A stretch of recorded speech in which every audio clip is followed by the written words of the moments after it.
The two Koreas will hold their first talks since they defused an armed standoff in August with a deal to work on improving fraught ties. A meeting between mid-tier officials from each side will be held at the inter-Korean border next Thursday, with an aim at setting up a meeting of higher-level delegates down the road. Arirang's unification correspondent Song Ji-sun joins us from the ministry in Seoul. Now, Ji-sun, it's been 2 months. Seoul has been knocking Pyongyang's door with offers for talks. Why has it taken Pyongyang so long to respond to Seoul's proposals? Conn, it seems like North Korea was just waiting for the right timing and will most likely try to get what it wants during the talks.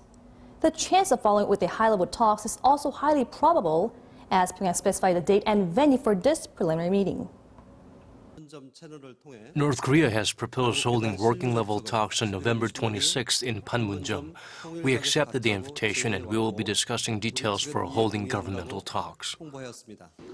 Seoul has proposed working-level talks 3 times since September, before and after the reunions for war-separated families that were held at the North Mount Kumgang resort last month.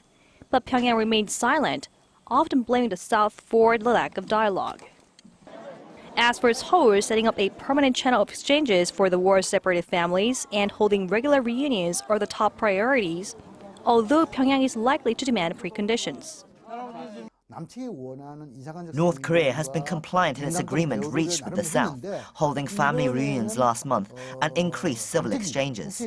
However, Pyongyang is likely to have demands, in particular the resumption of tours at Mount Kumgang.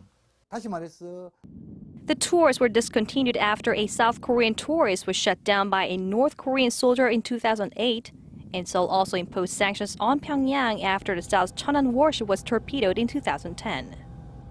Experts also suggest that the North leader Kim Jong-un will try to achieve progress in inter-Korean relations in order to boost the stability of his regime, ahead of a major gathering of his ruling Workers' Party set for May 2016.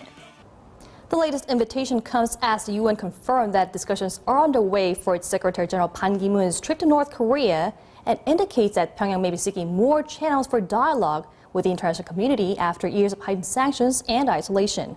Back to you.